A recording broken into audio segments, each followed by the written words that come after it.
अस्सलाम वालेकुम मेरे प्यारे दोस्तों, अगर आप लोगों ने इस वीडियो पर क्लिक कर दिया है और आप मुसलमान हो तो इस वीडियो को लास्ट तक जरूर देख के जाइएगा, क्योंकि आज हम देखने वाले हैं कि औरंगज़ेब रहमतुल्लाह अलैह को इस्लामी दुनिया में क्या अहमियत दी जाती है। तो आइए सबसे पहले इस वीडियो को देखते हैं मुफ्ती सलमान अजहरी साहब की जुबानी। तो इस वीडियो को लास्ट तक जरूर देखें, क्योंकि इसमें औरंगज़ेब रहमतुल्लाह अलैह की सच्चाई को बयान किया गया है। तो चलिए इस वीडियो को देख लेते हैं। औरंगजेब आलमगीर रहमतुल्लाह ताला अलैह, इनको हिंदुस्तान की सल्तनत पर काफी वक्त मिला, काफी वक्त, कई दहाइयां इन्होंने हुकूमत की है हिंदुस्तान पर, तकरीबन 50 साल के करीब औरंगजेब आलमगीर रहमतुल्लाह ताला अलैह। और साथ बादशाहत के आप एक परहेजगार मुत्तकी इंसान थे। उलमा औलिया सबका अदब करना आपका तुर्रा इम्तियाज था। यह और बात है कि आज तारीख उनको तोड़ मरोड़ कर पेश करने की कोशिश कर रही है। औरंगजेब रहमतुल्लाह ताला अलैह के जो औसाफ हमीदा है, मैं आपको बताऊं उनका एक खास काम। औरंगजेब टोपियां बुनते थे। हिंदुस्तान की बादशाहत, ये हिंदुस्तान नहीं, उस वक्त के हिंदुस्तान में अफगानिस्तान तक की सरहदें थीं, पाकिस्तान बांग्लादेश सब इसी मुल्क में था। इसकी सरहदें उतनी लंबी थी, इतनी बड़ी सल्तनत का वो मालिक, लेकिन अपनी कमाई के लिए वो रोजाना टोपियां बुनते थे और कुरान पाक अपने हाथ से लिख करके, अपने हाथों से लिख करके, इस चीज के अमल के जरिए से वो अपने घर को चलाते थे। कौमी खजाने से उन्होंने पैसे नहीं लिए, हत्ता के टोपियां बुन करके उन्होंने जो पैसे जमा किए, उन्हीं पैसों को रख करके वसीयत किया कि इसी पैसों से मेरा कफन खरीदा जाए, कौमी खजाने से मेरे कफन के लिए भी पैसा ना लिया जाए। औरंगजेब, जिसको 50 साल की हुकूमत मिली हिंदुस्तान की, वो कोई मोहल्ले का कारपोरेटर नहीं, एक जगह का नेता नहीं कि जैसे ही हुकूमत हाथ में आए तो सबसे ज्यादा लूट खसोट शुरू हो जाए और जगह जगह इनके नाजायज कामों की इमारतें खड़ी हो जाएं। औरंगजेब का महल कहां है आज? औरंगजेब की सल्तनत 50 साल रही हो, कहां उन्होंने क्या क्या बनाए? जो बनाए वो मस्जिदें हैं जो वक्फ हो चुकी हैं। एक बार उनके पास उनके उस्ताद आए, मुल्ला अहमद जीवन रहमतुल्लाह अलैह, बड़े साहब कश बुजुर्ग हैं जो फिक़ह के बड़े इमाम थे।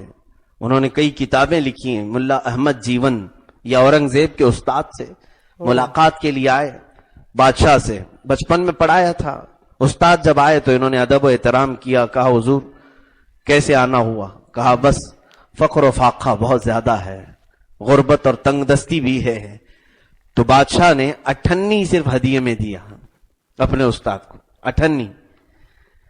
हालांकि उनके पास जायदाद की ना कमी थी, सोने के सिक्के अशरफियां भरी होती, 98 जो है अपने उस्ताद को दिया कि हुजूर कबूल फरमाए। वो ले लिए, लेकर के चले आए। जौनपुर के रहने वाले थे। तो जब उधर आए तो उन्होंने उस 98 से कपास खरीदा या कुछ बीज खरीदे और उससे काश्तकारी शुरू किया।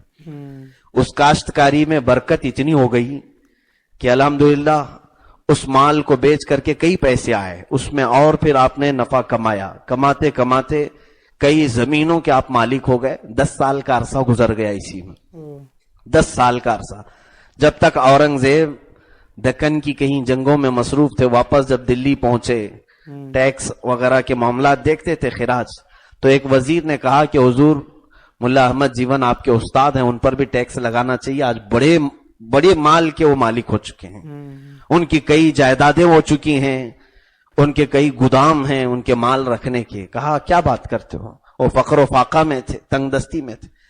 बुलाओ। हजरत मुल्ला अहमद जीवन रहमतुल्लाह अलैह को बुलाया गया। उनसे जब हिसाब तलब किया गया, जाहिर सी बात है इनकम कहां से आई आपकी, ये जरूर पूछा जाएगा। आज भी अगर आपके पास अचानक माल आ जाए तो पूछा जाएगा कि कहां से आई है इनकम। मुल्ला अहमद जीवन रहमतुल्लाह अलैह ने कहा कि बादशाह सलामत, औरंगजेब आपने जो 98 दी थी उसी की बरकत है, मैं उसी में कमाया और इतना बढ़ गया। औरंगजेब रहमतुल्लाह अलैह फरमाते हैं कि ठीक है, आप बैठे, तशरीफ रखें। और अपने एक सिपाही से कहा, फला दिल्ली में एक चौराहे पर एक बनिया रहता है, एक बनिया रहता है, उस बनिया को लेके आओ, उसका हिसाब मुझे लेना है। वो बनिया आया, कहा कि मुझे तेरा पूरा हिसाब चाहिए, तेरे पास कितना माल आया और कहां कहां खर्चा किया। औरंगजेब बहुत सख्ती के साथ इंसाफ भी करते थे और अदल कायम करने में आपकी मिसाल नहीं थी। सब डरे हुए भी रहते थे। उसने अपनी जो जो बुक थी, चौपड़ियां थी, वो लाया और पेश किया हिसाब। कहा कि बादशाह सलामत, ये सारा मेरे पास इनकम है इतना, और ये एक्सपेंस है, कहां कहां मैंने खर्चा किया। तो उसमें से एक जगह 1 रुपये के खर्च पे उसने लिखा था कि ये कहां है। कहा कि ये मालूम नहीं। आपने तलब किया कि मुझे ये 1 रुपये जो तूने खर्च किया है वो मुझे बता।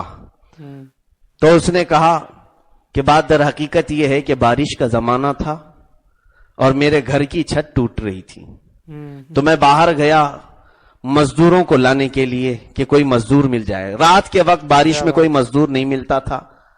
एक मजदूर बड़ी मुश्किल से मिला और उससे मैंने भाव ताव किया, तो उसने कहा 1 रुपया लूंगा, 1 रुपया लूंगा।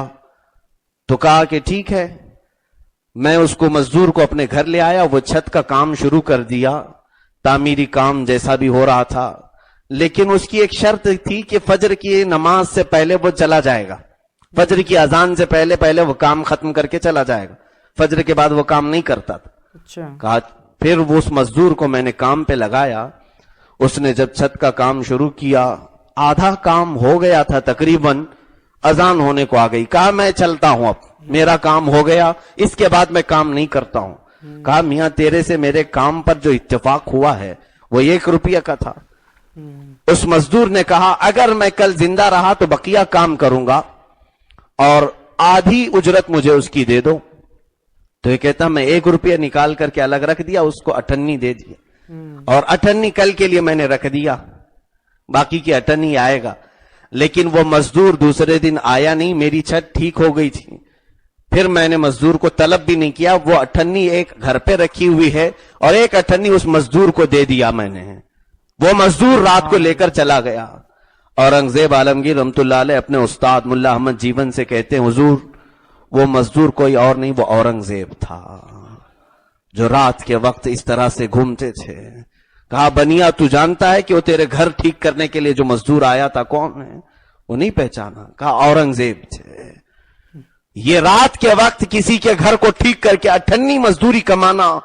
कहा मुझे यकीन था कि वो मेरे हाथों की कमाई थी 98, वही मैंने आपको हदिया में दिया था, और उस हलाल कमाई में अल्लाह ने आज इतनी बरकत आपको अता की है। क्या बात। मेरे अजीजों एक 98 भी अगर हलाल तरीके से लाओगे वो बहुत बरकत पैदा करती है, बहुत बरकत। माशाअल्लाह कितना प्यारा बयान किया है मुफ्ती सलमान अजहरी साहब ने। अगर आप औरंगजेब रहमतुल्लाह अलैह को सपोर्ट करते हैं तो इस वीडियो को लाइक करके चैनल को सब्सक्राइब जरूर करें।